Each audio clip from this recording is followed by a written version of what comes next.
We think, Carol Trim and I were talking, we think this is the best performance of a woman in the NRHA Derby since Kelly Zweifel in 2006. I don't know what to say to that, except it's an honor to be compared to that. So to win the first go, this is our 16th Derby. That's the only other time we've had a woman do that well. So it's kind of you're setting some, you're getting in some important territory. Well, it feels good. It feels good, but I can't take credit for it. I can't take credit for all of it. It's a gift from God for sure. Well, I know you've been at Casey's, and Casey's put a lot of faith in you too. I mean, you've had a good mentor. You got a great horse. Talk to me about your horse to start with. Well, I've been riding her for a couple years now, and she's taught me more than any other horse I've ever had to ride. Just because she's very talented and very gritty, but she's not always very easy.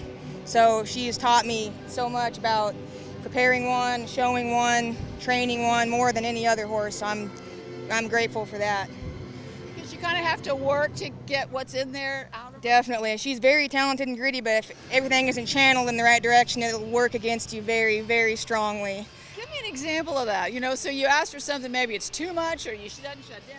How does it look when you don't get it channeled?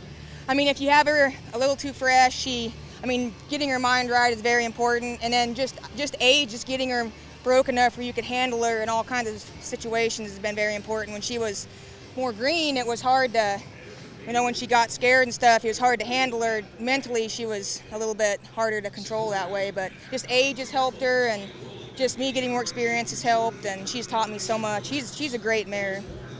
How many open finals have you been in here at the Derby, the Charity, the NRBC, any of the big three? This is my first level 4 open finals, so it's very exciting for me. So right down through that Gateway of Champions on finals night in the Open, is this one of those things you kind of dreamed about? Definitely something I dreamed about. After the first go, I knew it was a good run, but I didn't know it was that score. And when they announced it, I thought I was dreaming. It was pretty special.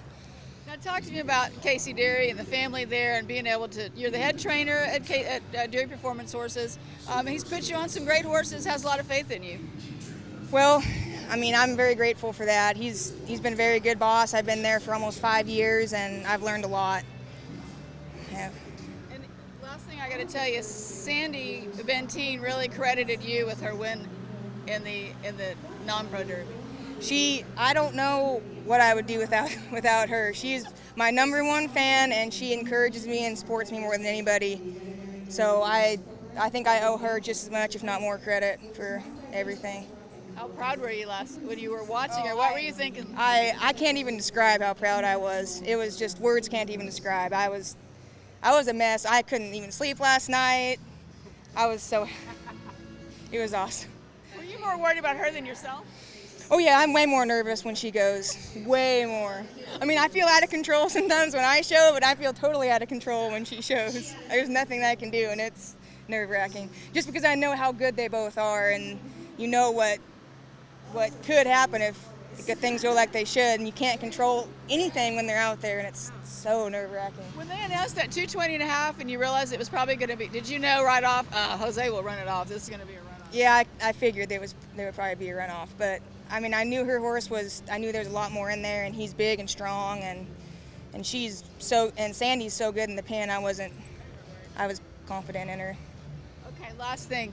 We're doing a promo about NRHA being a family, and what would you say about that? You talk about all these people that you've grown to care about and who care about you. Do you have that? Is it like a family for you? Oh, definitely. These people are my family. There's no question about it. And other assistants that I've worked for, like Trent Harvey as an example, we used to ride together at Casey's, and now he works for Jordan Larson. But he's like a brother to me, and I look up to him, and there's so many people they're just like family. It's pretty awesome. Is there some old school cowboy thing still going on in this sport that kind of harkens back to a day when, I don't know, people's handshake meant something and those sorts of relationships were cherished and all that? It's kind of like it's just a little. It does. It does. I don't know, but I just know there's a lot of great people. It's a lot of great people. Thank you.